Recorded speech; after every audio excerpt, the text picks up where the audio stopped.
Well, hello there, it's Ina here, and welcome to my art room. So, today I will be working with this little whitewashed crate. I found it at a thrift store. I will extend the back by just adding some pieces of wood I found in my hubby's garage, and this will give me an extra compartment I need to hide some wiring because I do want to add some lights to this project. Now I sand down the edges, make it nice and smooth with the rest of the box. I also add some metal feet and some metal corners. Now throughout the years of me posting videos, you will find that there are very few projects that are holiday related as I just don't do them very much. But this year I was inspired to do something that feels wintry and that has that nice holiday atmosphere. So here, as you can see, I also added a metal drawer handle, which is recycled. And then I will cover up these handle holes by using these beautiful ATCs. These were sent to me last year by dear Chris Ann. She is one of our four core artists and she did a wonderful job. They have nice wintry scenes, that kind of old world woodland feel, which I really like in a vintage style. So they're perfect for this project, and I really hope she doesn't mind me using them. Next, I'm working with these wooden die cuts of snowflakes. They have been in my stash for way too long. A lot of them came from the dollar store, so these are very simple. And to get a little bit more interest, I cut some of them in half so I can position them at the edges. Now, the process of decorating the box itself, the frame, is very easy to follow. All the steps are self-explanatory. I will put any medium I'm using in the captions, and this is a good time for me to turn you over to some music. But I will be back as soon as the box is done, so you can get a good look at all the details that I will use to fill it up with. Enjoy!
My box is just about done. I am happy with the more contrasting color.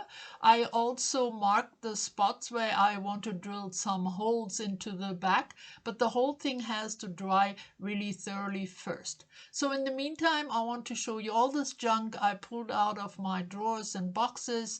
I am going for some rustic looking decorations, therefore lots of wood items. I have some little figurines. Of course, baker's twine might come in handy. I did pull out some metal elements, but a lot of those I won't be using. At this point, I'm really just going for a variety of things to choose from. Little wooden birds, stars, those kind of things. These are also metal flower elements, which I also not going to include, but at this point, I didn't know that. So then there are some beads. Let's see, I have some wooden spools and containers of different sizes. I also have these metallic rusted stars. I have these two gift packages. Those were an old set of ear studs. A plastic chair which I painted red, this little movable wooden figurine which I also altered by adding some red to his sweater. There is a button, looks like a candy cane. I have a few Christmas related little charms here, metallic things. Let's see what else. A coffee cup, and this is a little toy too, some kind of a sign I might do something with. There's a basket, a picture frame, small metal tins with a holiday design. Let's see what else. There is a small figurine of a sandcastle, a wooden toy tree, and then some tiny clothespins. And I have a little bag of some pine greenery and some seed pods and pine cones. And last not least, a small metal red sled.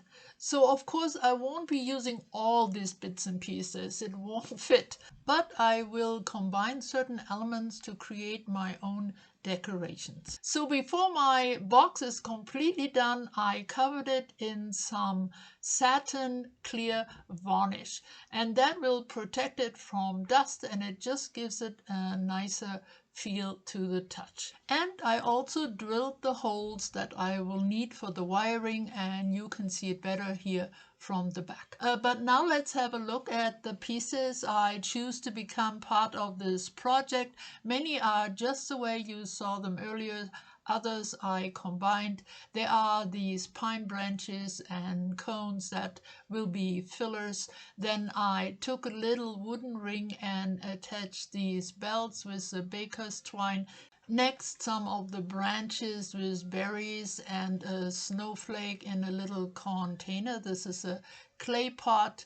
I also altered the tree with some jute cord, a metal star, and a metal chipmunk. Then I used those tiny clothespins to make these two decorations. They are made the same way you use larger pins.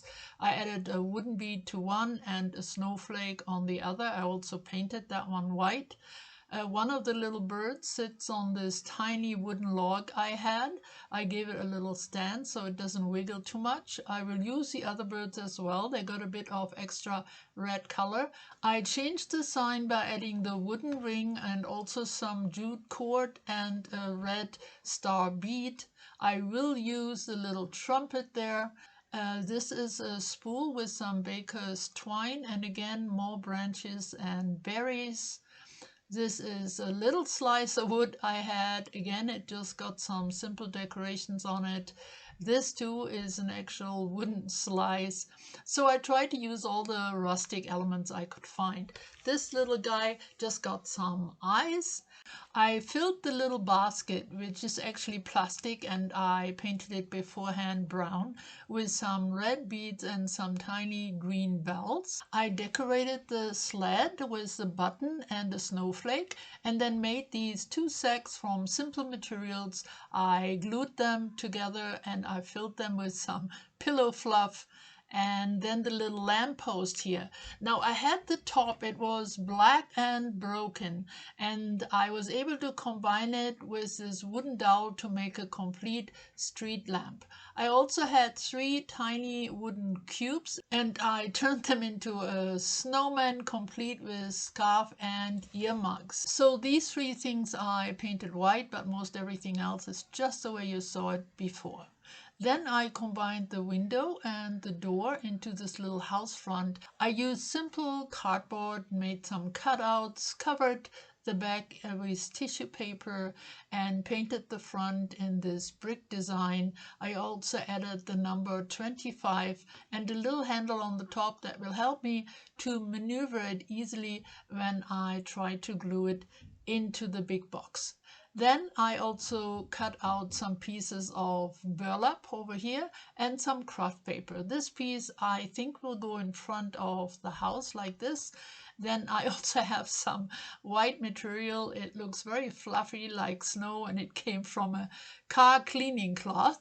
And more craft paper. Some has this Norwegian design with some little reindeers on it. The other one is simply red and white checkered, and they all got a bit of distress ink. So did everything else that is white. So now I use my heavy gel medium to glue everything down. For the most part, the craft paper goes in the back and the fabric on the floor, so to speak. Next, I use my E6000 to glue in the house front, giving it some distance from the back. And a little jump ahead, I used the smallest Christmas light string I could find, 10 bulb complement from the dollar store. I pushed the little bulbs through the hole, secured the wire with duct tape, and the little battery pack fits nicely within the frame. I will cover it up with a piece of cardboard I covered in craft paper, and I left an opening so I can turn on and off the lights. I use some strong push pins to nail everything together, and it is done. So here's the front, and you can see the way I arranged everything. I also added a few new details. Where the cat lives, I added a wall clock and a bundle of firewood. Here at the house, I added a tiny candy cane and some bells and a doormat. Here the trumpet got some baker's twine. Down here I added snowballs made from styrofoam. And here with the sled I just colored the gift package green. And then over here there is some bird food, which is black pepper from my kitchen. Now I'm quite pleased with the way it came out, although all the elements are rather simple. I think it gives that nostalgic feel and fits well with the rather rustic box, like the corners, the legs, the snowflakes, and of course those lovely ATCs help very much to make this box complete. And now another look here in the back. I installed everything so that I can easily replace the battery, and the little wooden block that I added to the inside prevents this pack from sliding in too far.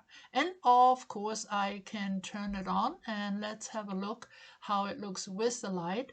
I was only able to find some green lights, and I think it looks all right. Well, my grandkids like it, and I hope you do too. I had a lot of fun putting this together, although it went a bit out of my comfort zone, as I usually don't work in the realm of cute or childlike, but I guess the holidays bring those kind of elements along, and that's all right. I definitely prefer handmade, rustic holiday decorations, and especially when I can incorporate some recycled bits and pieces, it makes it more fun for me, and I hope it gave you some good ideas. Thank you so much for visiting with me today. I see you latest next Friday.